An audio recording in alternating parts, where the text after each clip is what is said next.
Hola, soy Fernando Díaz Sarmiento. Bienvenidos a nuestros enigmas de la historia.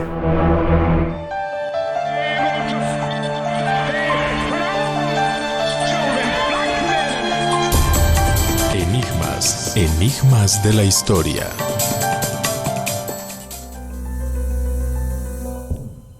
A su muerte en la batalla de los Montes Transdutinos, en un paisaje ubicado entre la hoy desecada laguna de la Janda y el cerro de Torregosa, en el actual término de Tarifa, el rey Rodrigo llevaba casi una década casado con Egilona, una misteriosa y esquiva noble visigoda.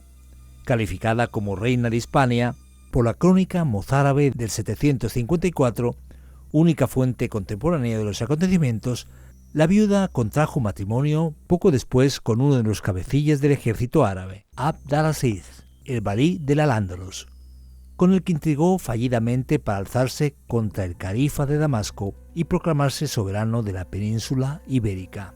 Hablamos de esta reina visigoda con Pablo Villanueva. Viajando en el túnel de la historia, cuéntanos quizás para entender el momento histórico. Bueno, es un momento muy convulso en la península ibérica, como creo que desde la historiografía ya de la época anterior a nuestra democracia, pues se venía enseñando en las aulas, ¿no? La península ibérica está siendo invadida, ¿no? Está habitada por el reino visigodo, el reino de Don Rodrigo en este caso, y bueno, pues como el reino visigodo era una monarquía electiva, además hay disputas internas por ver quién será el rey, quién sucederá a Rodrigo, o incluso usurpar el poder de este Don Rodrigo.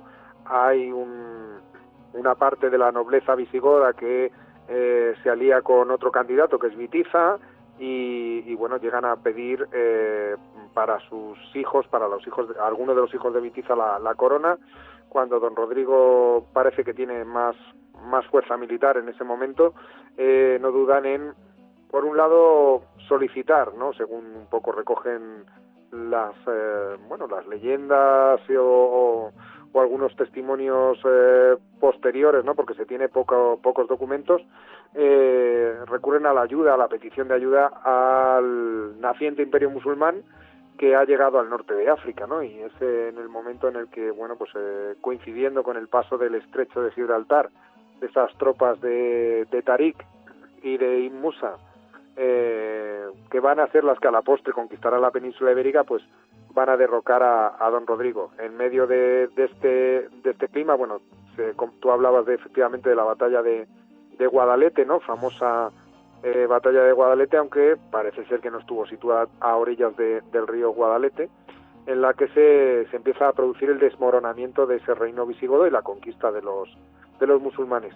En medio de toda esta vorágine aparece este personaje prácticamente desconocido en la historia, para el común de los mortales podríamos decir, que es Egilona, al parecer casada con el propio rey Rodrigo. No sabemos mucho en concreto sobre el personaje, aunque sí tenemos ante nosotros una novela, Egilona, reina de Hispania, que podemos calificarla de vibrante y documentada ficción histórica. Pero ¿qué sabemos en concreto del personaje y qué podemos destacar? Bueno, la novela está escrita por un historiador, José Soto Chica, que es uno de los grandes historiadores de la Universidad de Granada, experto en antigüedad tardía, experto concretamente en el reino visigodo. Entonces, bueno, lo que sabemos efectivamente es que tenemos pocos datos, lo cual se presta mucho más a la creación de una novela que a la creación de una biografía o de un ensayo biográfico riguroso. Hay ciertas hipótesis que se tienen sobre el personaje de Egilona. Una de ellas sería que esta reina o esta princesa tendría un posible parentesco con un rey visigodo anterior, el rey Égica, o bien también se la hace, según otras tradiciones, se la hace pariente de hermana o prima del conde Casio. El conde Casio es uno de los nobles visigodos que van a abrazar el Islam una vez que llega a la conquista islámica, y que en el siglo VIII pues va a dar lugar a toda una dinastía en la zona del Valle Medio del Ebro, que son los famosos Banu Qasi, a los que podremos dedicar sin duda otro programa. Pero claro, ninguna de estas hipótesis está confirmada documentalmente. Lo que sí parece ser es que Egilona fue la esposa de de Rodrigo, que era el último rey visigodo del reino visigodo de Toledo, y que, bueno, pues que parece que pudo ser apresada efectivamente en medio de esta conquista fulgurante de los islámicos en la ciudad de Mérida por este gobernante o por este valí, el que se va a convertir en valí del territorio de Al-Ándalus, Abd al-Aziz, ¿no? El hijo del que coloquialmente se conocía en España como el Moro Musa, y que luego pues ha sido conocido como Musa o Inmusa, el primer valí de la península ibérica. Parece ser que efectivamente, una vez que enviuda de Rodrigo, pues ella se convierte en la esposa de Abd al-Aziz, intentando pues dar continuidad al gobierno de Rodrigo de alguna manera, o intentando atraerse más bien, sería el motivo, a la nobleza visigoda. ¿Por qué dice el escritor y autor José Soto Chica que se han escrito muchos disparates sobre ella, sobre Egilona?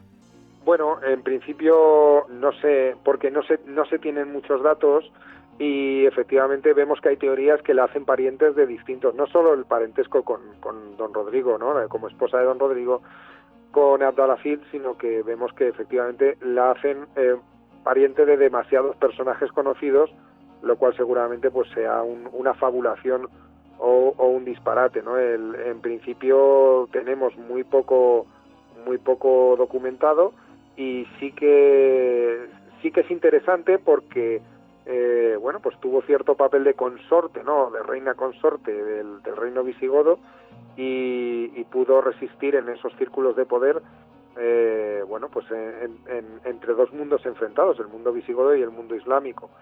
Cabe preguntarse cómo llegó a casarse con el máximo mandatario de los musulmanes en ese momento, ¿no? Y creo que es un poco lo que ha generado la novela. El tema apasionante es qué posición adoptó Egilona en todo esto. ¿Se habría casado con el valí al-Aziz voluntariamente como, digamos, un mecanismo de supervivencia, o quizás por otros motivos? Bueno, en principio lo que parece que esgrime la novela como argumento principal sería que, bueno, pues una opción intermedia, ¿no? Que Egilona fue una conquista humana, pero tras ese triunfo militar que había. Es decir, después de la muerte de Rodrigo, en principio Egilona sería el símbolo de la resistencia, ¿no? Antes de que surgiera el nombre de Pelayo, de Pelagius, el famoso don Pelayo, ¿no?, conocido por la historiografía de la Reconquista, surgiría Egilona como una símbolo de resistencia, pero claro, esto es justo en ese momento que se están produciendo derrotas visigodas una detrás de otra, no solo el Guadalete, sino otras como la de Mérida, donde parece que efectivamente pudo producirse esa captura, que no está documentada, de Abd al-Aziz. Pudo capturar como un trofeo, vamos a decir, de guerra a la propia Egilona, ¿no? En fin, este tipo de unión tampoco sería descabellada porque entre Abd al-Aziz y Egilona, porque estaba a la orden del día la política matrimonial, y en ese momento, y de hecho los hijos, las nietas de este candidato que había mencionado yo antes, Witiza, a la monarquía visigoda, o incluso la hija de otro noble de la zona del Levante peninsular, Teodomiro, pues habían sido entregadas en matrimonio, y de hecho la política matrimonial sabemos que en la historia está a la orden del día prácticamente desde el origen del ser humano, o desde el origen de la edad antigua, ¿no? Entonces, bueno, podría ser efectivamente que esta Egilona jugase un papel de llave, de bisagra entre un mundo que estaba muriendo, un mundo que estaba en desaparición, en franco retroceso, y un mundo que estaba surgiendo en este momento que es el Imperio musulmán. Entonces, bueno, perfectamente pudo ser un elemento clave en la continuidad de lo hispano-visigodo, pero ya islamizado, ¿no?, de alguna manera. En la actualidad se habla mucho del empoderamiento de la mujer. No iríamos demasiado lejos buscando identificar a Egilona como una mujer empoderada. Bueno, en principio los nombres de las mujeres han quedado ocultos muchas veces en la historia. Esto es lo que valora incluso el historiador José Soto Chica, ¿no?, que quizá es un personaje muy desconocido, con un olvido que es intencionado, ¿no?, que en su propio tiempo pues para los que resistieron en Asturias, para don Pelayo y sus huestes, era una traidora. Para los árabes era la culpable de que el guerrero musulmán perfecto cayera en una conjura. Así que era culpable en principio de pasarse al enemigo o de subvertir el orden en el nuevo poder musulmán. Y desde luego la historiografía decimonónica y la historiografía del siglo XX tampoco han ayudado a este personaje. Yo creo que cualquier dato que arroje luz sobre todos los personajes históricos, ¿no? Y este lo fue, pues es interesante. Si bien es cierto que quizá podemos caer en el vicio o en el exceso de conceder excesiva importancia, si es lo que me preguntas, a algunas mujeres que a lo mejor fueron, pues no fueron tan relevantes como ahora se pretende, ¿no? Quizá hay un efecto multiplicador efectivamente en estos últimos tiempos que también pues puede presentar personajes con relativa importancia como mucho más importantes, y es verdad que en eso hay que medir muy bien, y de hecho José Soto Chica no se esconde, ¿no? Simplemente él dice, bueno, yo lo que he querido es desarrollar una novela para darle un poco de relleno, digamos, a esta historia, pero un relleno de licencias literarias. En fin, hay que saber que bueno, no podemos enamorarnos de personajes históricos de los que sabemos muy poco, ¿no? Entonces, bueno, pues todo es justo equilibrio. Él reconoce que como historiador está atado de pies y manos. Ahora bien, el novelista sí tiene licencias y se imagina esa historia de odio y de amor con Al-Aziz. Al final encontramos un resultado quizás interesante. ¿Con qué nos quedamos? ¿Qué aprendemos de nuestro personaje de hoy?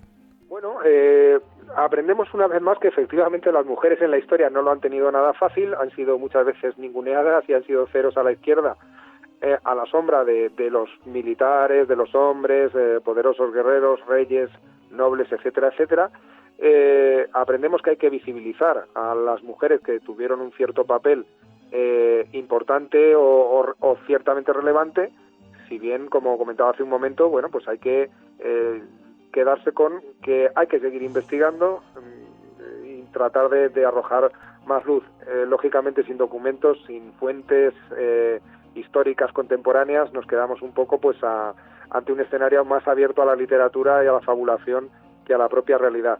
En cualquier caso, esta mujer pudo ser una superviviente, y esto es una presuposición, un poco a tenor de los datos que da José Soto Chica, una superviviente de un mundo que estaba en perfecto choque, en confrontación entre dos culturas, y que, bueno, pues en ese sentido es de admirar su tenacidad por resistir y por no sucumbir a la simple conquista, sino por intentar negociar, intentar generar un escenario de pacto, y eso pues también es de admirar. Muchas gracias una vez más, Pablo Villanueva, por estar con nosotros y arrojar un poco de luz sobre nuestro personaje, Egilona.